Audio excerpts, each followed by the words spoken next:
Indeks harga saham gabungan atau IHSG anjlok 6,12% atau turun 395,87 poin ke level 6.076,08 pada penutupan sesi pertama perdagangan pada Selasa 18 Maret 2025. Bursa Efek Indonesia atau BEI pun langsung mengambil langkah penghentian sementara perdagangan atau trading halt setelah IHSG turun lebih dari 5%.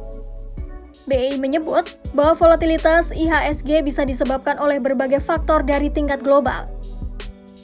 Volatilitas merupakan ukuran statistik yang menggambarkan perubahan harga aset keuangan dalam periode waktu tertentu, atau bisa diartikan sebagai fluktuasi harga aset. Direktur Utama PT BEI Iman Rahman menyatakan, kebijakan tarif Amerika Serikat terhadap negara mitra dagangnya telah menyebabkan dampak negatif ke berbagai negara berkembang termasuk Indonesia. Iman menyebut, kebijakan Donald Trump berdampak cukup signifikan terhadap semua sektor. Pernyataan itu disampaikan Iman saat menerima kunjungan pimpinan DPR RI di Gedung BEI Jakarta pada Selasa 18 Maret 2025. Lebih lanjut, Iman juga menjelaskan bahwa volatilitas IHSG lebih disebabkan oleh berbagai akumulasi sentimen, tidak hanya berasal dari tingkat domestik saja.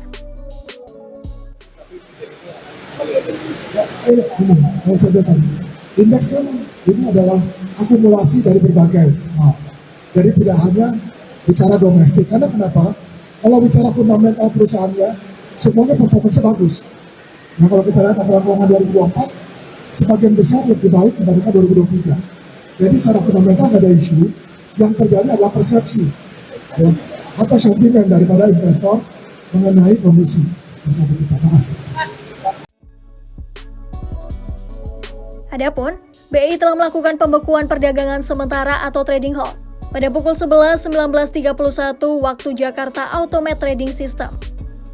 Pembekuan perdagangan ini dipicu oleh penurunan IHSG yang mencapai lebih dari 5%. Sementara itu, indeks LQ45 tercatat turun 38,27 poin atau 5,25% ke posisi 691,08. Menurut Asosiat Direktur Pilarmas Investindo Sekuritas, Maximilianus Nicodemus, penurunan IHSG kali ini dipicu oleh kombinasi faktor eksternal dan domestik. Ia menyatakan, dari sisi global, perang antara Rusia-Ukraina, kebijakan tarif dagang Uni Eropa terhadap AS, serta kekhawatiran resesi di AS, membuat investor lebih berhati-hati dan beralih ke aset yang lebih aman. Sementara itu, dari sisi domestik, ekonom Universitas Paramadina Wijayanto Samirin menyebut, kondisi ekonomi nasional yang melemah membuat investor berpikir ulang untuk menaruh dananya di instrumen beresiko.